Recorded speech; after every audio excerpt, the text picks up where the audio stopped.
गेल्या अधिवेशनामध्ये आपण बायबलमधील संदेष्टांची पार्श्वभूमी अभ्यासली।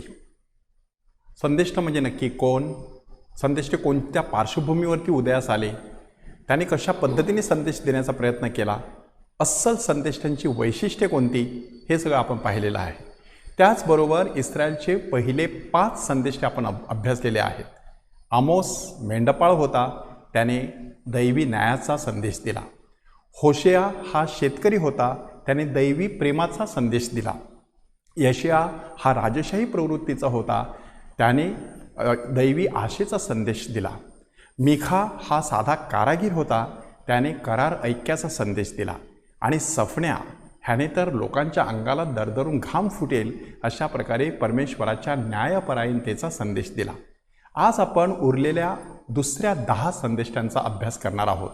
इस्रायलमध्ये अवतरलेला 6वा संदेष्ट आहे आणि त्याचं नाव आहे इर्मया। अतिशय प्रसिद्ध आणि सर्वांना परिचित असलेला हा संदेष्टा इर्मया।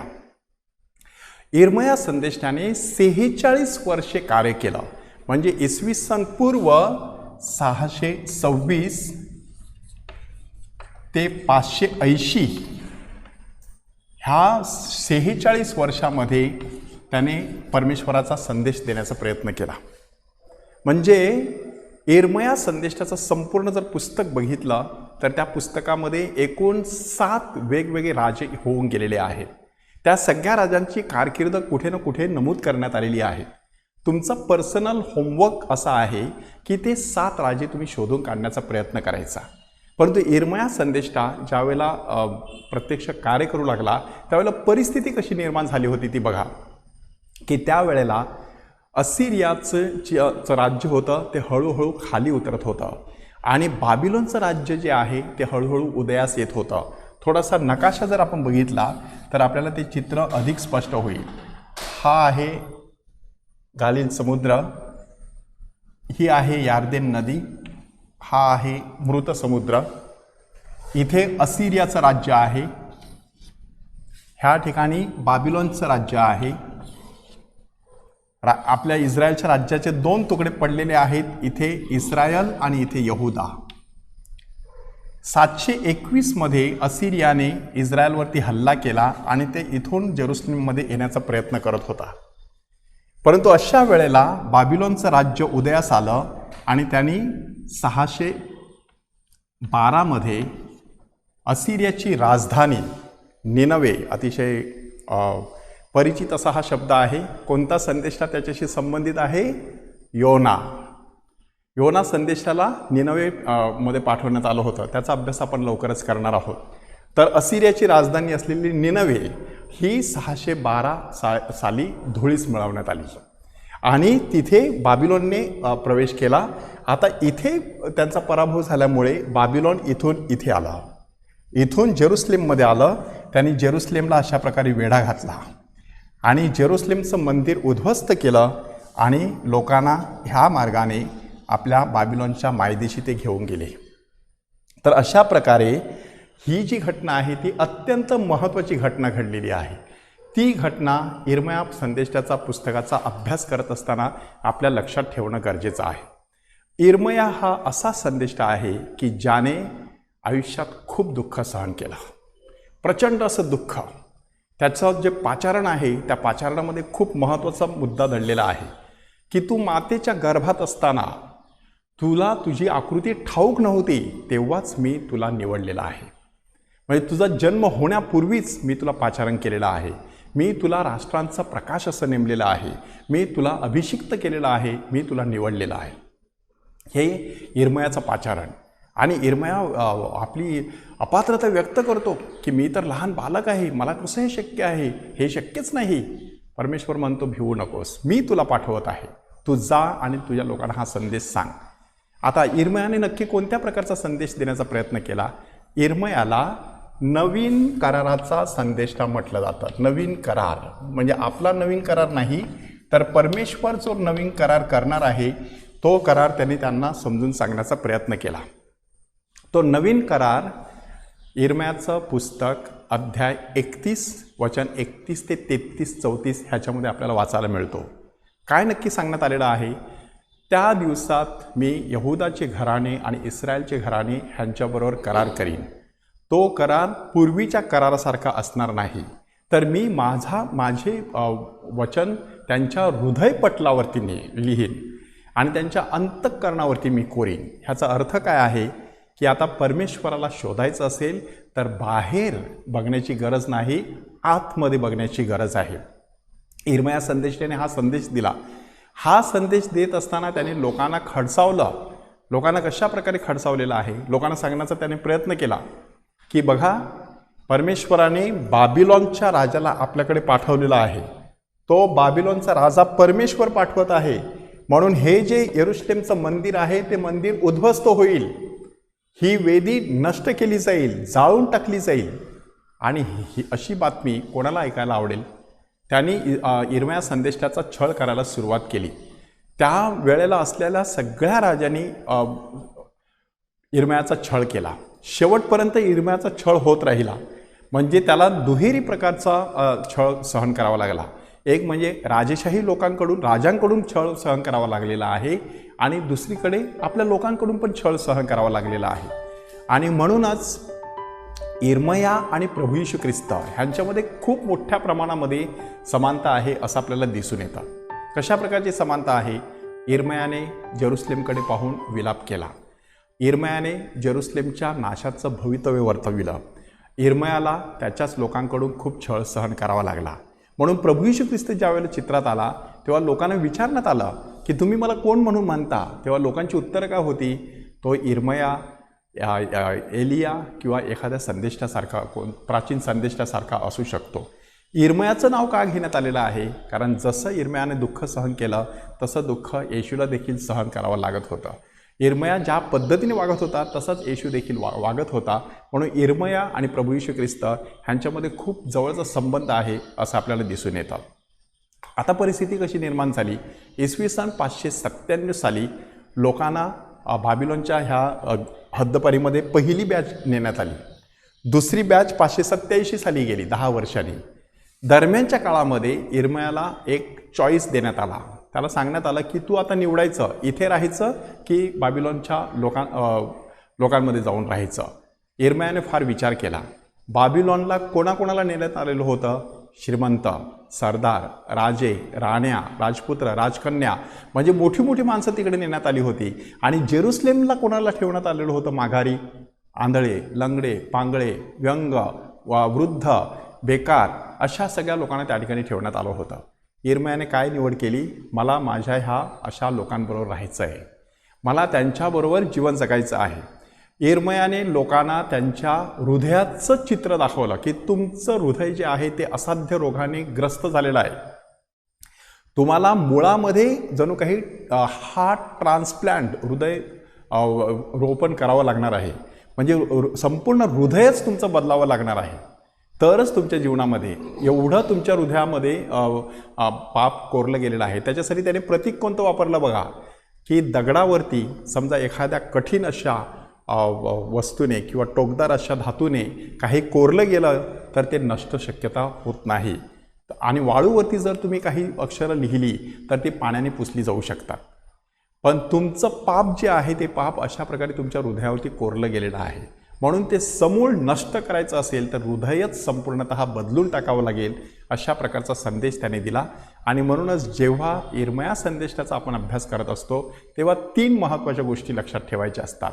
पहिली गोष्ट त्यावेळची ही पार्श्वभूमी, दुसरी गोष्ट इर्मयाला सहन करावा लागणारा प्रचंड असा मनस्ताप आणि दुःख, आणि तिसरी गोष्ट त्याने दिलेला नवीन कराराचा संदेश. तो नवीन करार माणसाच्या हृदयावरती कोरण्यात आलेला आहे.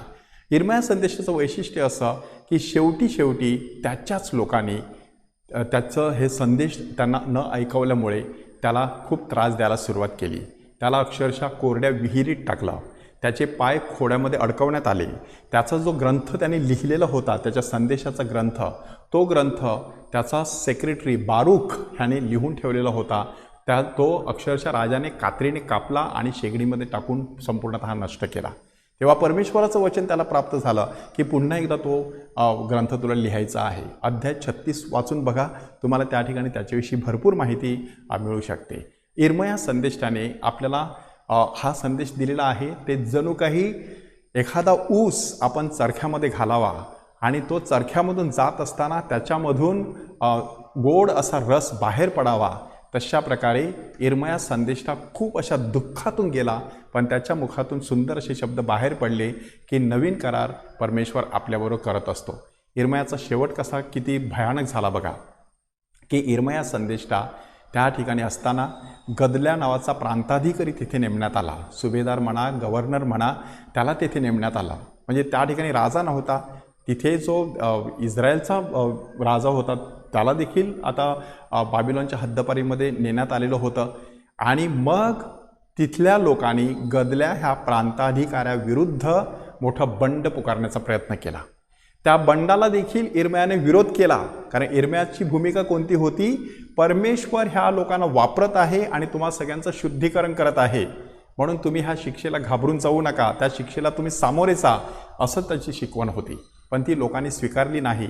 म्हणून त्या लोकांना इर्मयाने सांगण्याचा प्रयत्न केला. त्याच लोकांनी इर्मयाला इजिप्तमध्ये नेलं, मोठा दगडधोंडा घेतला आणि तो दगडधोंडा त्या माणसाच्या इर्मयाच्या डोक्यामध्ये मारला आणि त्याला ठार केलेला आहे. इर्मया संदेष्टाची कारकीर्द इसवी सन पूर्व 626 ते 580 पर्यंत. त्यानंतर आलेला संदेष्टा आहे नहूम.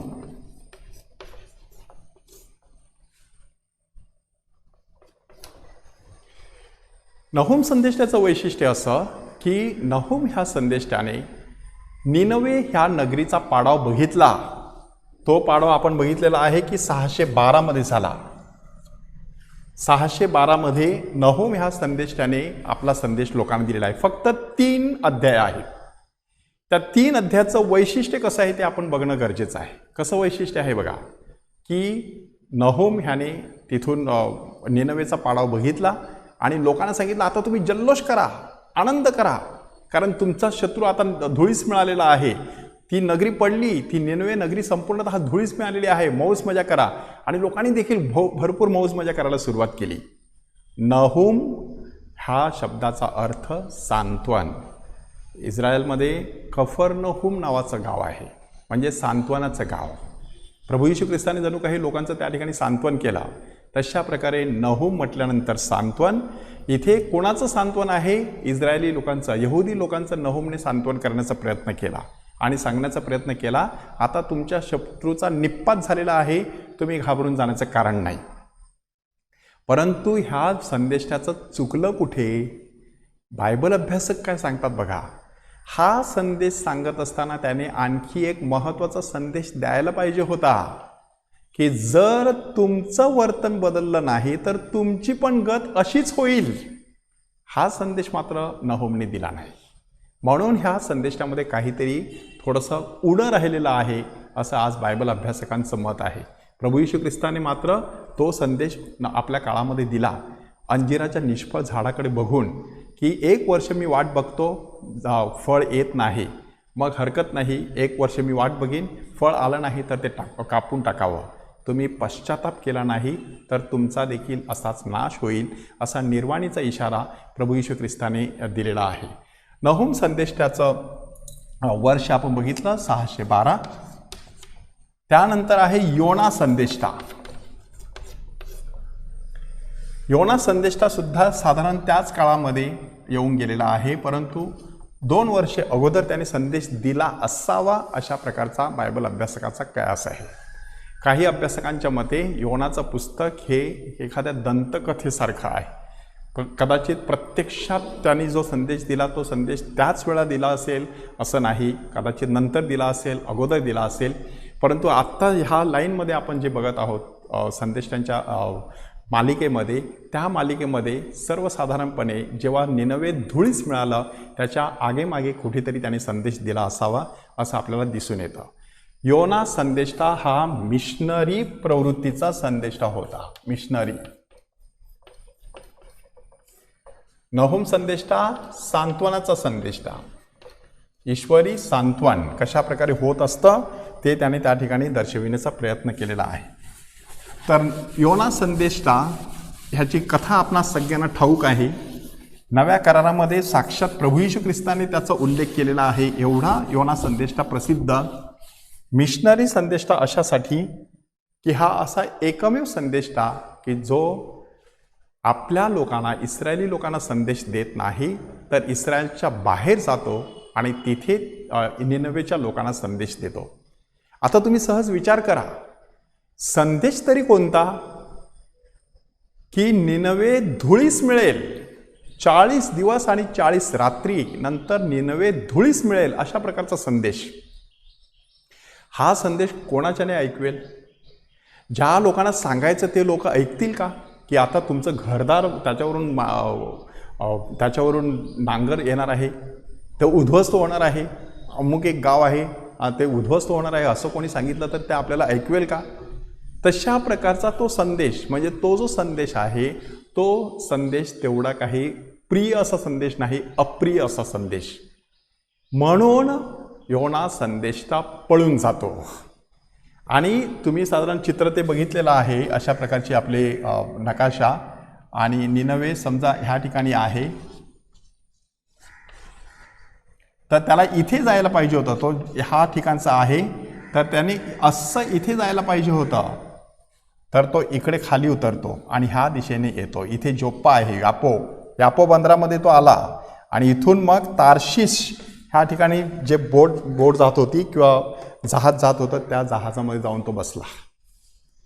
जहाजाच्या तळाशी जाऊन बसला. प्रवास सुरू झाला.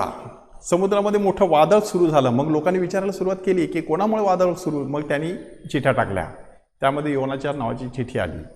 मग योना कबूल झाला, मी माझा देव परमेश्वर ह्याच्यापासून पळून जात आहे. मग त्या लोकांनी ठरवलं की ह्या माणसाला आता समुद्रात फेकून द्यायचं. त्याला समुद्रात फेकून दिलं गेलं. त्या ठिकाणी परमेश्वराने एक मोठा मासा तयार ठेवलेला. त्या माशाच्या पोटात योना 3 दिवस राहतो. तिथे त्याला एक मोठा साक्षात्कार होतो. त्याला कसं वाटलं होतं, इस्रायलचा देव म्हणजे फक्त इस्रायलचाच, इतर लोकांशी त्याचा काही संबंध नाही. पण आत्ता त्याच्या लक्षात आलं की परमेश्वर हा सगळ्या लोकांचा परमेश्वर आहे. त्याला समुद्रामध्ये टाकल्यानंतर, देवमाशाच्या पोटामध्ये राहिल्यानंतर त्याच्या लक्षात आलं की त्या देवमाशाद्वारे परमेश्वराने आपलं लक्षण केलेलं आहे. म्हणून त्याने प्रार्थना करायला सुरुवात केली आणि त्या देवमाशाने योनाला पुन्हा एकदा समुद्राच्या किनाऱ्यापाशी, म्हणजे इथे ह्या बाजूला त्याला ओकून टाकला. आता दुसऱ्यांदा त्याला देवाचं वचन प्राप्त झालं की जा त्या निनवे शहरामधील लोकांना सांग, 40 दिवस आणि 40 रात्री मग निनवे धुळीस मिळेल. मग तो गेला. अशा प्रकारे तो जातो इथे आणि मग निनवे शहरामध्ये गल्लोगल्ली, घरोघरी, जिकडे तिकडे फिरून लोकांना मोठ्या आवाजामध्ये सांगायला सुरुवात करतो. आपल्याला सांगण्यात आलेलं आहे निनवे हे खूप मोठे शहर होतं. ते फिरून येण्यासाठी एकूण 3 दिवस लागत. योना फक्त 1 दिवस फिरला, परंतु त्या 1 दिवसाच्या शेवटी राजाला देखील पश्चाताप करावासा वाटला. राजापासून रंकापर्यंत, पशुपासून प्राण्यापर्यंत सगळ्यांना त्याचा संदेश जो होता तो कुठेतरी झोंबला आणि मग त्यांनी त्या ठिकाणी पश्चाताप करायला सुरुवात केली. त्यांनी राख आणि गोंताट पांघरून पश्चाताप केला. हे देवाने पाहिलं आणि जे अरिष्ट त्यांच्यावरती तो आणणार होता तो अरिष्ट आणण्यापासून तो अनुताप पावला असं म्हणण्यात आलेलं आहे. लोकांनी पश्चाताप केला, देवाने अनुताप केला. ह्याचा अर्थ लवकरच आपण समजून घेण्याचा प्रयत्न करू. म्हणून ते संकट त्याच्यावरती आलं नाही. आणि योना तर बाहेर एका तंबूमध्ये जाऊन बसलेला. तिथून तो बघत होता की कधी निनवे धुळीस मिळेल, परंतु निनवे काही धुळीस मिळत नाही. मग त्याला वाटायला लागलं की परमेश्वर मंदक्रोध आहे, दयेचा सागर आहे, अरिष्ट आणल्याबद्दल त्याला वाईट वाटते, म्हणून तो कदाचित हे काहीच करणार नाही. मग तो रागावला. तू मला सांगितलं त्या शहरात जाऊन संदेश द्यायचा, मी जाऊन संदेश दिला, आता बघ काय झालं, त्याचं काहीच झालेलं नाही, आता ते लोक मला वेड्यात काढतील, तू संदेश दिला होता तसं काही घडलं नाही. परमेश्वर त्याला सांगतो की तू असा विचार करतो, पण मी कसा विचार करतो बघ, की एखादी वेल, समजा एरंडाच्या तेलाची वेल उगवते आणि उन्हामुळे योनाला त्रास होऊ नये म्हणून त्याच्या डोक्यावरती छत्र धरलं जातं. रात्री एक किडा उगवतो आणि तो किडा ती वेल संपूर्णतः खाऊन टाकतो. त्याच्याबद्दल योनाला एवढं वाईट वाटतं तर परमेश्वर सांगतो ह्या शहरामध्ये 1,20,000 लोक आहेत, त्या सगळ्यांनी पश्चाताप केलेला आहे, त्यांना त्यांच्या उजव्या हाताचं डाव्या हाताचं कुठे काय कळत नाही, अशा लोकांना मी ठार मारीन का? अशा शब्दावरती संपूर्ण पुस्तक समाप्त होतं. आता ह्या पुस्तकाचा संदेश नक्की कसा आहे तो आपण समजून घेण्याचा प्रयत्न करूया. इंग्रजी भाषेमधील 4 D ह्या ठिकाणी आपण लक्षात ठेवायचे. पहिला D आहे डिसइंटरेस्टेड मिशनरी. डिसइंटरेस्टेड म्हणजे निरुत्साही असा मिशनरी. ही योना पहिल्या अध्यायामध्ये निरुत्साही मिशनरी सारखा आपल्या नजरेमध्ये येतो. निरुत्साही कशासाठी? परमेश्वराने त्याला सांगितलं जा त्या निनवे देशात, तो तिथे नाही गेला, तो पळून गेला. निरुत्साही मिशनऱ्याचं वैशिष्ट्य काय असतं? पळवाट शोधायची. योना पळून गेला, योना जहाजामध्ये जाऊन झोपी गेला. निरुत्साही मिशनऱ्याचं दुसरं वैशिष्ट्य काय असतं? आळस. आणि तिसरं म्हणजे त्याला समुद्रामध्ये फेकून देण्यात आलं, जणू काय आता सर्व संपवायचं, सोडून द्यायचं, बस आपण काही करायचं नाही, अशा प्रकारचा तो विचार म्हणजे डिसइंटरेस्टेड मिशनरी, निरुत्साही असा हा मिशनरी. मग तो माशाच्या पोटात जातो त्यावेळेला तो डिस्टर्ब्ड मिशनरी बनतो. डिस्टर्ब म्हटल्यानंतर अस्वस्थ असा झालेला मिशनरी. डिस्टर्ब्ड, जो जीवनामध्ये उत्साह दाखवत नाही, कामाला लागत नाही, तो कधी ना कधी अस्वस्थ होतो. किती दिवस आपण खाऊन पिऊन मजा करणार? किती दिवस आपण झोपून राहणार? किती दिवस आपण पळवाट शोधणार? पळवाट माणसाला अशक्त किंवा दुर्बळ बनवत असते. कोणत्याही गोष्टीपासून पळून जायचं नाही, त्या गोष्टीला भिडायचं. अजून आपल्या पंखामध्ये 1000 हत्तीचं बळ येत असतं. म्हणून सातत्याने काम करत राहायचं, उद्योगी राहायचं. योनाला तो संदेश परमेश्वर हळूहळू देत होता. तो डिस्टर्ब मिशनरी. डिस्टर्ब झाल्यानंतर माणसाने काय करायचं ते देखील योनामध्ये सांगितलेलं आहे. त्यावेळेला माणसाने प्रार्थना करायची की आता माझं चुकलं आहे, मला कळलेलं आहे, कुठेतरी काहीतरी चुकलेलं आहे. जेव्हा जेव्हा तुम्ही डिस्टर्ब व्हाल तेव्हा स्वतःला विचारायचं माझं नक्की काय चुकलेलं आहे. एकतर शरीराबाबतीत काहीतरी चुकलेलं आहे, खाण्यापिण्यामध्ये गडबड झालेली असेल त्यामुळे शरीर त्रास देतं, त्यामुळे अस्वस्थता येऊ शकते. दुसरीकडे परमेश्वराशी असलेलं नातं कुठेतरी बिघडलेलं असेल. तिसरं जगाशी असलेलं नातं कुठेतरी बिघडलेलं असेल. तीनही गोष्टींचा तुम्ही तपास घ्यायचा. तुम्ही अस्वस्थ झाला असाल तर तुम्ही परत नॉर्मल होऊ शकता. त्यासाठी आपल्या जीवनात प्रार्थनेची फार गरज असते. तिसऱ्या अध्यायामध्ये डिसिप्लिन्ड मिशनरी. डिसिप्लिन म्हणजे शिस्तप्रिय असा मिशनरी. शिस्तप्रिय. त्याला सांगितलं की जा त्या निनवे देशात आणि तो निघाला. त्याला सांगितलं की त्या लोकांना असा संदेश दे, त्यांनी जाऊन तो संदेश त्यांना दिला. म्हणजे अशा प्रकारचा संदेश योना संदेश त्यांना दिलेला आहे. लोकांनी तो संदेश ऐकलेला आहे.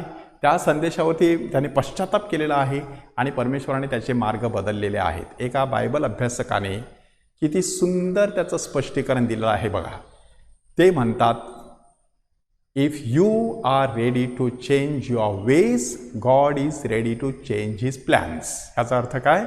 माणसाने जर आपले मार्ग बदलले तर परमेश्वर आपल्या योजना बदलायला तयार असतो.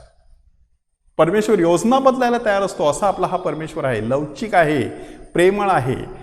तो आपल्यात बदल जर झाला तर परमेश्वर देखील त्याच्या योजना सगळ्या रद्द करू शकतो. उदाहरणार्थ एखाद्या डॉक्टराने एखाद्या माणसाला सांगितलं की बघा तुमचं लिव्हर खराब झालेलं आहे, आता जर तुम्ही दारू पिणं बंद केलं नाही तर तुमचं लिव्हर संपूर्णतः खराब होऊन तुम्हाला मृत्यू येणार आहे. म्हणजे योजना तयार आहे. पण समजा ह्या माणसाने आपले मार्ग बदलले, दारू पिण्याचं बंद केलं, तर हळूहळू त्याचं लिव्हर जे आहे पुन्हा एकदा कार्यरत होईल आणि मृत्यू त्याच्याजवळ फिरकणार नाही. निदान त्या लिव्हरच्या त्रासामुळे त्याला मृत्यू येऊ शकत नाही.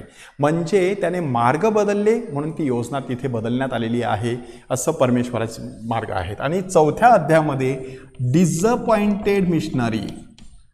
डिसअपॉइंटेड म्हणजे निराश झालेला. निरुत्साही वेगळा आणि निराश झालेला वेगळा. इथे डिसअपॉइंटेड अपेक्षा काय होती? मी संदेश दिलेला आहे, आता हे शहर धुळीला मिळाले पाहिजे. परंतु तसं झालं नाही. मी जरी संदेश दिला तरी शेवटी योजना परमेश्वराची आहे, त्याला त्याच्या पद्धतीने ती योजना साकारू दे, असा विचार त्याने केला नाही. इतकंच नाही तर ती निराशा कशामुळे आलेली आहे? त्याच्या निरुत्साही, त्याच्या संकुचित वृत्तीमुळे आलेली आहे. संकुचित वृत्ती म्हटल्यानंतर की त्याला फक्त स्वतःपुरतं दिसत होतं. आपला देश, आपलं गाव, आपलं शहर, आपलं राष्ट्र, त्याच्यामध्ये परमेश्वर आहे. पण इथे नाही परमेश्वर. परमेश्वराने त्याला दाखवण्याचा प्रयत्न केला, मी त्यांचा देखील परमेश्वर आहे, मला त्यांच्याविषयी देखील कळवळा येतो, मला त्यांचं देखील रक्षण करावं असं वाटतं. आपण आपल्या जीवनात चिंतन करायचं. कधीकधी आपण आपलंच घेऊन बसत असतो. आपली जात, आपलीच भाषा, आपलाच प्रांत, आपल्यापुरताच आपण विचार करत असतो, दुसऱ्यांचा आपण विचार करत नाही. योना संदेष्टा, मिशनरी संदेष्टा जो आहे तो आपल्याला हा संदेश देत आहे. 9वा संदेष्टा आहे हबक्कुक. हबक्कुक ह्या शब्दाचा अर्थ आहे एक सुंदर अशी बाग. आणि हा जो संदेष्टा आहे तो ईश्वरी किंवा दैवी दानशूरतेचा संदेष्टा म्हटलं जातं. दानशूरता, दैवी उदारता किंवा दानशूरता.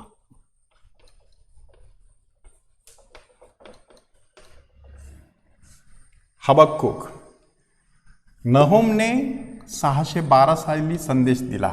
योनाने सुद्धा साधारण 1412च्या काळामध्ये संदेश दिला.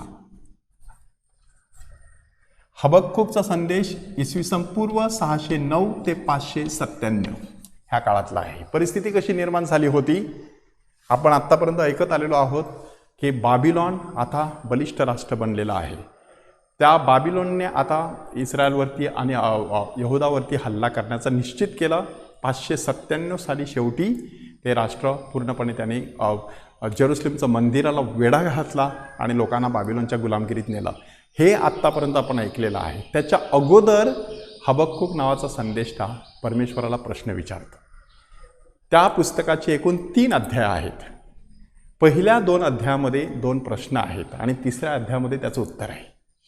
पहिल्या अध्यायामध्ये प्रश्न कोणता आहे, हे परमेश्वरा तू आमचा असा छळ का मांडलेला आहेस, केवढा आमचा छळ आत्तापर्यंत तू मांडलेला आहेस की शत्रू राष्ट्रांकडून आमचा पराभवच होत राहिलेला आहे. आमची अशी परिस्थिती तू निर्माण का केलेली आहेस. पहिला प्रश्न. दुसरा प्रश्न, जर आम्हाला शिक्षा करायचीच होती तर तू स्वतः करायची होती, तुझ्या चांगल्या लोकांकडून करायची होती, ह्या परक्यांकडून कशाला करायची. ह्याच्यामागे काय दडलेलं आहे. त्या काळामध्ये 2 राष्ट्रे समजा एकमेकांविरुद्ध भांडत असतील तर ज्या राष्ट्राचा विजय होईल त्याचा देव श्रेष्ठ असं मानलं जायचं. आता हबक्कुकला स्पष्टपणे दिसत आहे की जर आमच्यावरती हल्ला केला गेला, आमच्यावरती दुसऱ्या लोकांची सत्ता चालू लागली तर आमचा देव काहीच नाही, त्याचं काहीच सामर्थ्य नाही. अशा प्रकारे तो निष्प्रभ ठरणार आहे, अशा प्रकारची विचारसरणी. म्हणून त्या ठिकाणी हबक्कुकने तो प्रश्न विचारलेला आहे की शत्रू राष्ट्रांचा कशाला विजय होऊ देतोस, तू विजयी झाला पाहिजे. आणि तिसऱ्या अध्यायामध्ये मात्र त्याचं एक उत्तर देण्यात आलेलं आहे. काय उत्तर देण्यात आलेलं आहे. हबक्कुक संदेशाचं पुस्तक अध्याय 3 वचन 16, 17, 18.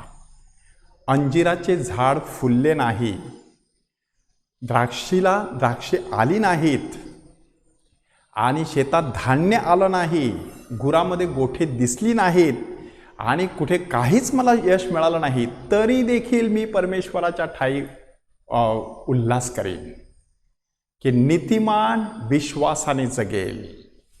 दुसऱ्यांच्या संकटामुळे नीतिमान कधीच घाबरून जाणार नाही, तो विश्वासामध्ये अढळ राहील. आता ह्याच्यावरती आपण चिंतन करायचं. आपली प्रार्थना कशी असते, माझ्या घरामध्ये समृद्धी आली पाहिजे, माझ्या मुलाला चांगली मुलगी मिळाली पाहिजे, माझ्या मुलीला चांगली नोकरी मिळाली पाहिजे, माझ्या मुलाला मुलंबाळं झाली पाहिजेत, हे सगळं. पण समजा हे झालं नाही तर मग तुमची श्रद्धा कुठे असते.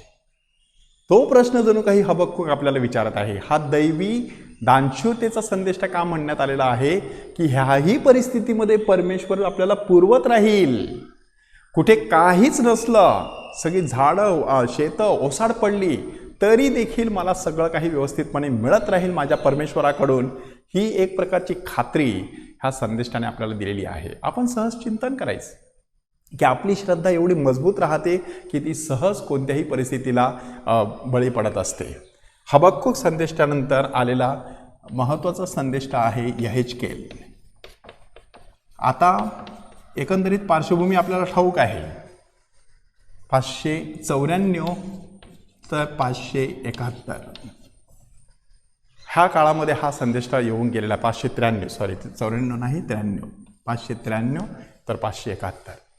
कारण बंदिवासाच्या 4थ्या वर्षी त्याला हे वचन प्राप्त झालं. बंदिवास 97 साली चालू झाला. आता मागे या तुम्हाला 93 हे साल मिळेल.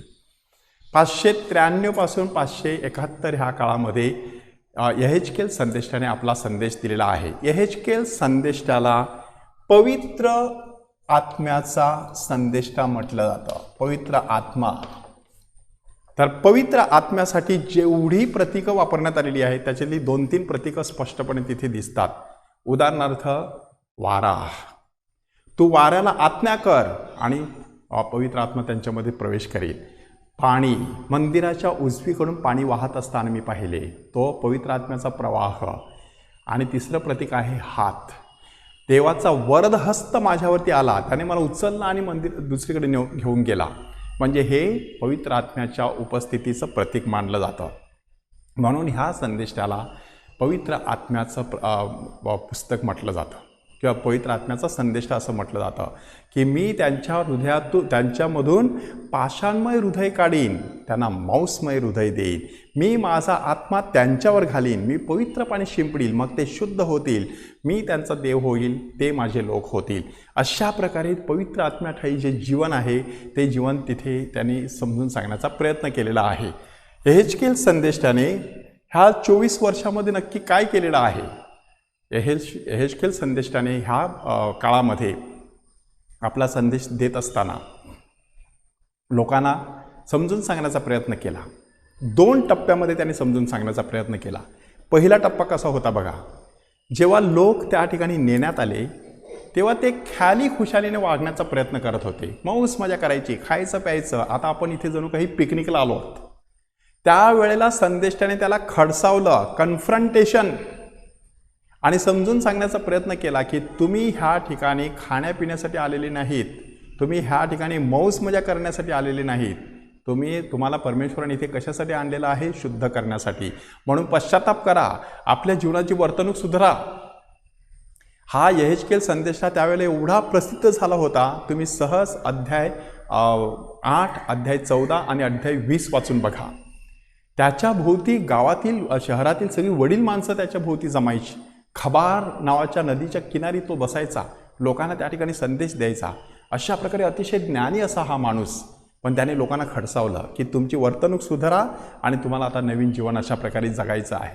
त्यांना कठीण प्रसंगाला तोंड द्यावं लागणार आहे हे देखील त्यांनी सांगण्याचा प्रयत्न केला. पहिल्या भागात त्याने त्यांच्यावरती कडक असे ताशेरे ओढले. पण दुसऱ्या भागात इसवी सन पूर्व 586-87 मध्ये दुसरी बॅच जेव्हा बाबिलोनला आली तेव्हा त्यांनी निरोप काय आणला? बाबिलोन आणि जेरुसलेम ह्यांच्यामध्ये खूप मोठं 700 मैलाचं अंतर आहे. जेव्हा ते तिकडे पोहोचले तेव्हा त्यांनी येऊन सांगितलं की आपल्या घरादारावरून नांगर फिरवण्यात आलेला आहे, आपलं मंदिर उद्ध्वस्त झालेलं आहे, आपल्या बागा उद्ध्वस्त करून टाकलेल्या आहेत, नासधूस झालेली आहे त्यांची, सगळं काही आता लयास गेलेलं आहे. तेव्हा हे जे अगोदर तिथे आलेले होते ते लोक एवढे दुःखी झाले, त्यांना वाटलं आत्ता आपण इथेच मरणार, आत्ता आपलं सर्व संपलं. म्हणून हा संदेश त्यांना आता सांत्वनपर संदेश देतो. पहिल्या भागामध्ये कन्फ्रंटेशन, आता दुसऱ्या भागामध्ये कम्फर्ट किंवा कॉन्सोलेशन, म्हणजे त्यांचा सांत्वन करण्याचा त्यांनी प्रयत्न केलेला आहे, सांगण्याचा प्रयत्न केला, भिवू नका.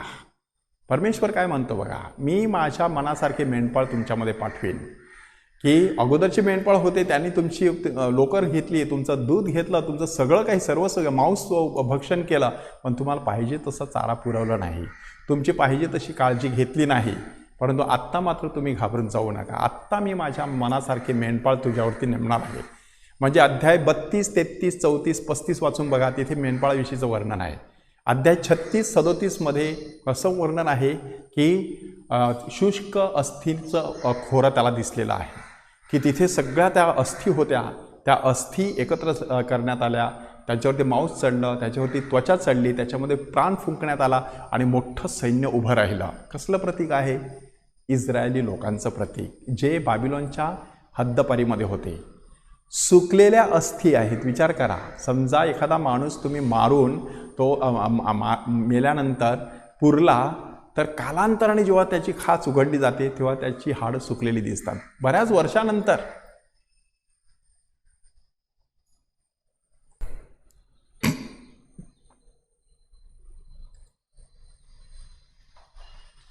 एखादा माणूस मरण पावला, त्याला तुम्ही दफनभूमीमध्ये पुरलं, काही वर्षांनी त्याची खाच उघडली तर आपल्याला त्या ठिकाणी शुष्क अस्थी म्हणजे कोरड्या अशा प्रकारचे हाडं दिसतात. कितीतरी वर्षानंतर ती हाडं कोरडी असतात. म्हणजे कितीतरी वर्षानंतर इस्रायल लोकांमध्ये अशा प्रकारे पूर्णपणे जीवन त्यांचं निघून गेलेलं होतं. ते शुष्क हाडासारखे झाले होते.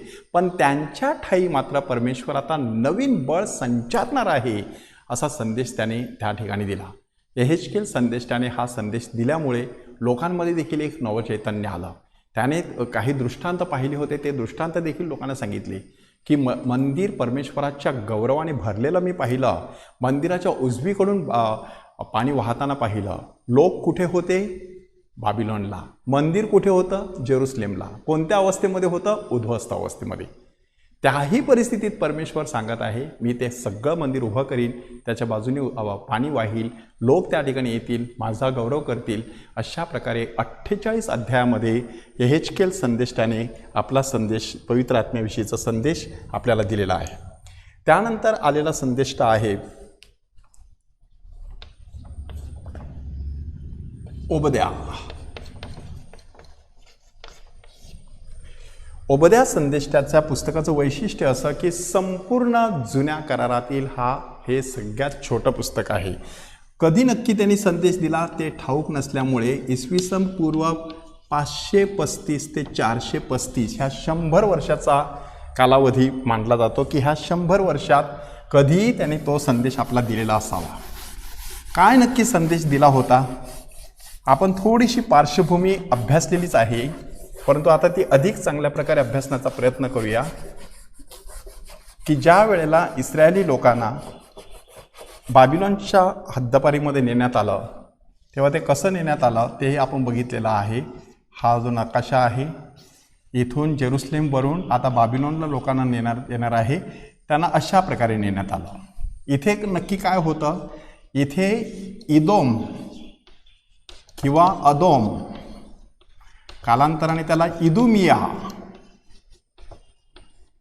असंही नाव पडलं. म्हणजे हेरोद राजा इदुमियाचा होता. तर अदोम किंवा इदोम ही नावं नक्की कोणाची आहेत?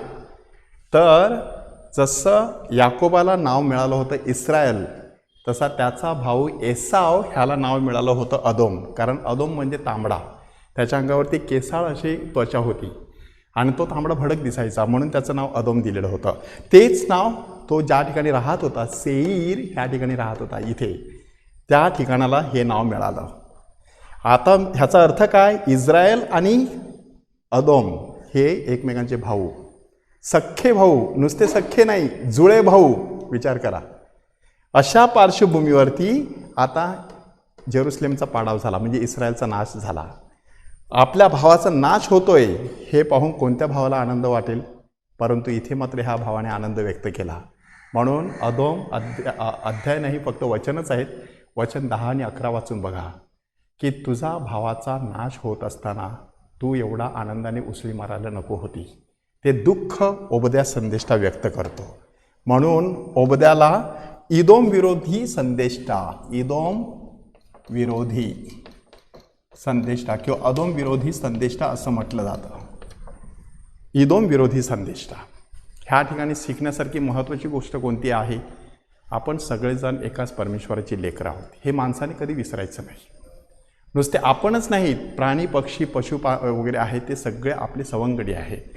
म्हणून आपण एकमेकांच्या विरुद्धात उभं ठाकायचं नाही. दुसऱ्यांचं वाईट झाल्यानंतर आनंद मानायचा नाही. तर आनंद करणाऱ्याबरोबर आनंद करायचा, दुःख करणाऱ्याबरोबर दुःख करायचं, अशा प्रकारचा संदेश ओबद्या संदेष्टा आपल्याला देत आहे. त्यानंतर आहे जखऱ्या. जखऱ्या संदेष्टाला दृष्टांताचा संदेष्टा, रात्रीचे दृष्टांत जे असतात त्याचा संदेष्टा म्हटलं जातं. एकूण 14 अध्याय आहेत. त्या 14 अध्यायाचे एकूण 3 भाग मांडले जातात.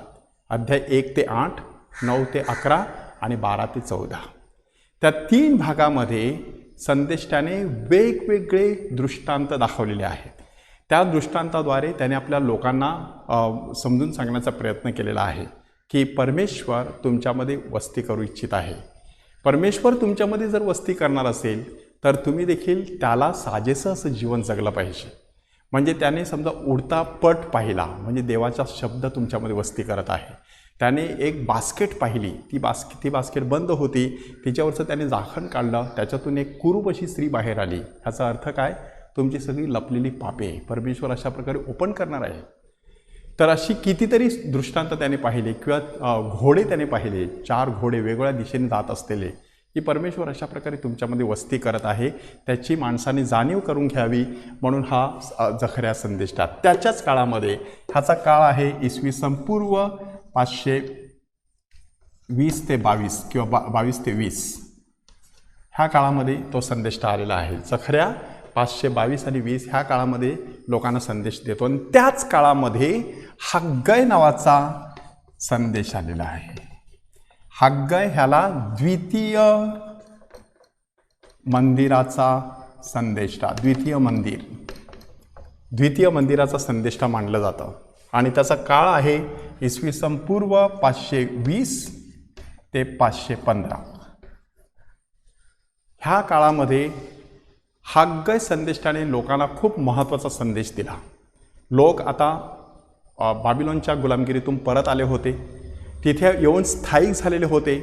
जो तो आपलं घरदार बांधण्यामध्ये गुंगलेला होता, आपल्या बागा फुलवण्यामध्ये रमलेला होता, पण देवाचं मंदिर मात्र तसंच पडलेलं होतं. देव ओसाड पडलेलं पाहून संदेष्टा सांगतो, नाही, तुम्ही आता हे मंदिर उभं केलं पाहिजे.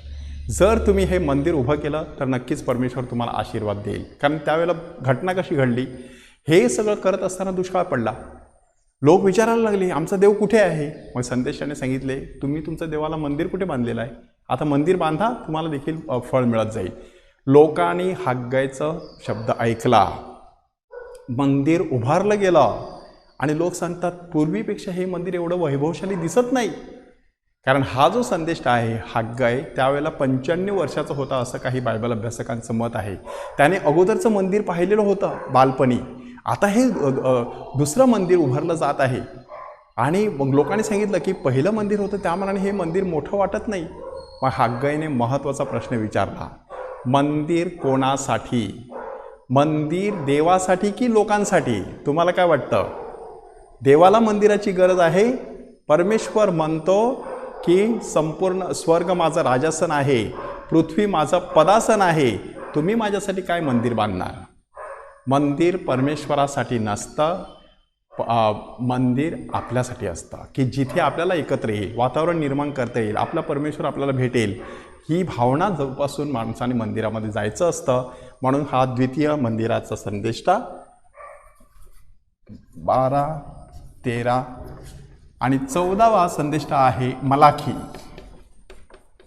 मलाखी संदेष्टाने इसवी सन पूर्व 465 साली आपला संदेश दिलेला आहे. 465 साली संदेश. आता 515 साली मंदिर बांधून पूर्ण झालं असेल आणि 465 साली हा जर संदेश देत असेल तर ही वर्षे किती झाली? आता एकूण 50 वर्ष झाली. म्हणजे मंदिराच्या 50व्या वर्षी सुवर्ण महोत्सव साजरा करत असताना मलाखी संदेशाने आपला संदेश दिला. वादविवादाचा जो प्रकार असतो तो प्रकार त्याने वापरण्याचा प्रयत्न केला आणि मंदिर उपासना, त्याला उपासनेचा संदेष्टा म्हटलं जातं. मलाखी संदेष्टा हा मंदिर उपासनेचा संदेष्टा आहे. म्हणजे उपासनेशी संबंधित जेवढे प्रश्न आहेत ते प्रश्न त्याने हाताळण्याचा प्रयत्न केलेला आहे. एकूण 6 प्रश्न त्याने हाताळलेले आहेत. त्याच्यामध्ये आपलं अर्पण, आपला दशांश, याजकांचं वर्तन, लोकांचं वर्तन, अशा सगळ्या वेगवेगळ्या पद्धती त्यांनी तिथे आणण्याचा प्रयत्न केलेला आहे. एक उदाहरण सांगतो. मलाखी संदेशला सांगतो की तुम्ही जेव्हा एखादं अर्पण आणता तेव्हा एखादा आंधळा किंवा पांगळा असा पशु अर्पण करता. तुम्हाला वाटतं तुमचा देव बघत नाही? असा आंधळा किंवा पांगळा पशु घेऊन तुम्ही तुमच्या नगरसेवकाला भेटायला गेलात तर तो स्वीकार करील? कारण त्याला दिसतं की तुम्ही चुकीचा सदोष असा अर्पण आणलेला आहे, परंतु तुमचा देव बघत नाही असं तुम्हाला वाटतं? नाही, परमेश्वर पाहतो. तुम्ही येताना दोषहीन अशा प्रकारचं अर्पण आणायचं. किंवा मलाखी अध्याय 3 वचन 10 त्याच्यामध्ये सांगितलेलं आहे की तुम्ही दशांश आणत नाहीत. दशांश आणून बघा, माझी परीक्षा बघा, आकाश कपाट उघडून मी तुमच्या घरामध्ये मावणार नाही एवढं धान्य मी तुम्हाला पुरवीन. एक दशांश आपल्या उत्पन्नाचा आपण परमेश्वरासाठी बाजूला ठेवायचं. आपण आपले काही कॅथलिक ख्रिस्ती लोकसुद्धा हा नियम पाळतात. एक दशांश बाजूला ठेवायचा. उत्पन्न कितीही असो, 10,000 असेल तर 1,000 बाजूला ठेवायची, लाखभर असेल तर 10,000 बाजूला ठेवायचे. कशासाठी? गोरगरिबांसाठी, देवासाठी, धर्मासाठी. अशा प्रकारे माणूस विचार करतो. मलाखीने तो संदेश अतिशय पॉवरफुली दिलेला आहे. तर मंदिर उपासनेचा संदेष्टा मलाखी. आणि शेवटचा 15वा संदेष्टा आहे योएल.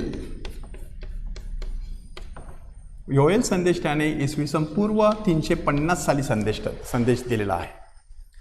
योएल संदेष्टाचं वैशिष्ट्य, त्याला पश्चाताप आणि नवजीवनाचा संदेष्टा मानला जातो. पश्चाताप आणि नवजीवन. जर आपण राखेच्या बुधवारी पहिलं वाचन ऐकलं तर ते योएलच्या संदेष्टाच्या पुस्तकातून घेतलेलं असतं. तो कोणता संदेश देतो? आपली वस्त्रे नव्हे तर आपली हृदय फाडा. काय अर्थ आहे? बाह्यदृष्ट्या पश्चाताप करू नका, आतमधून खरा पश्चाताप करा. आणि पेंटेकॉस्टच्या दिवशी कोणतं वाचन वाचलं जातं की योएलच्याच पुस्तकातलं, त्या दिवशी मी माझ्या लोकांवर माझ्या आत्म्यांचा वर्षाव करीन. तुमचे तरुण दृष्टांत पाहतील आणि तुमच्या वृद्धांना स्वप्ने पडतील. स्वप्ने कोणी पाहायची असतात? तरुणांनी. दृष्टांत कोणी पाहायचे असतात? वृद्धांनी. पण इथे अदलाबदल झालेली आहे, उलथापालथ झालेली आहे. ह्याचा अर्थ काय आहे? पवित्र आत्मा येईल त्यावेळेला तरुण देखील परिपक्व प्रौढासारखे वागतील आणि वृद्ध झालेले, म्हातारे झाले देखील स्वप्न पाहतील आणि तरुणांसारख्या उड्या मारतील. असं पवित्र आत्मेचं सामर्थ्य ह्या जगामध्ये येणार आहे. म्हणजे पेंटेकॉस्टच्या दिवशी जे वाचन केलं जातं ते योएलच्या पुस्तकातलं असतं आणि राखेच्या बुधवारचं वाचन असतं ते देखील योएलच्या पुस्तकातलं. आपल्या ख्रिस्ती उपासनेतील 52 आठवड्यापैकी 13 आठवडे अशा प्रकारच्या जीवनात जातात. 13 आठवडे कोणते? 6 आठवडे उपवास काळाचे, प्रायश्चित्त काळाचे आणि 7 आठवडे पुनरुत्थान काळाचे. हा विशेष काळ आहे. त्या विशेष काळासाठी एवढे आठवडे बाजूला काढून ठेवण्यात आलेले आहेत. तर त्याची सुरुवात आणि शेवट योएलच्या पुस्तकातल्या वाचनाने केली जात असते. म्हणून योएलचं पुस्तक वाचत असताना एकीकडे भरपूर पश्चाताप करायचा आणि दुसरीकडे परमेश्वराचा पवित्र आत्मा स्वीकारायचा. पेंटेकॉस्टच्या दिवशी पेत्राने देखील जेव्हा प्रवचन केलं तेव्हा लोकांच्या अंतःकरणाला चुटपुट लागली. तेव्हा लोकांनी विचारलं की आम्ही काय करावे? आणि पेत्राने सांगितलं, तुम्ही प्रत्येक जण आपल्या पापांची क्षमा व्हावी म्हणून पश्चाताप करा आणि येशूच्या नावाने बाप्तिस्मा घ्या, तुम्हाला पवित्र आत्म्याचं दान प्राप्त होईल. आज आपण बायबलमधील एकूण 15 संदेष्टांचा अभ्यास केलेला आहे. आमोसपासून आपण सुरुवात केली आणि तो न्यायाचा संदेष्टा आहे असं आपण बघितलं. होशेया हा दैवी प्रेमाचा संदेष्टा, यशया हा दैवी आशेचा संदेष्टा, मिखा हा करार ऐक्याचा संदेष्टा आणि सफना हा परमेश्वराच्या आगमनाच्या वेळेला कसं तो न्याय करणार आहे, न्यायपरायणतेचा संदेष्टा. हे आपण पहिल्या भागामध्ये बघितलं. दुसऱ्या भागामध्ये आपण पुढच्या काही संदेष्टांचा अभ्यास केला आणि त्या संदेष्टामध्ये आज आपण एकूण 10 संदेष्टांचा अभ्यास केलेला आहे. त्याद्वारे परमेश्वराने आपल्याला जो संदेश दिलेला आहे तो आपल्या जीवनात आपल्याला आचरता यावा म्हणून परमेश्वराकडे कृपा मागूया.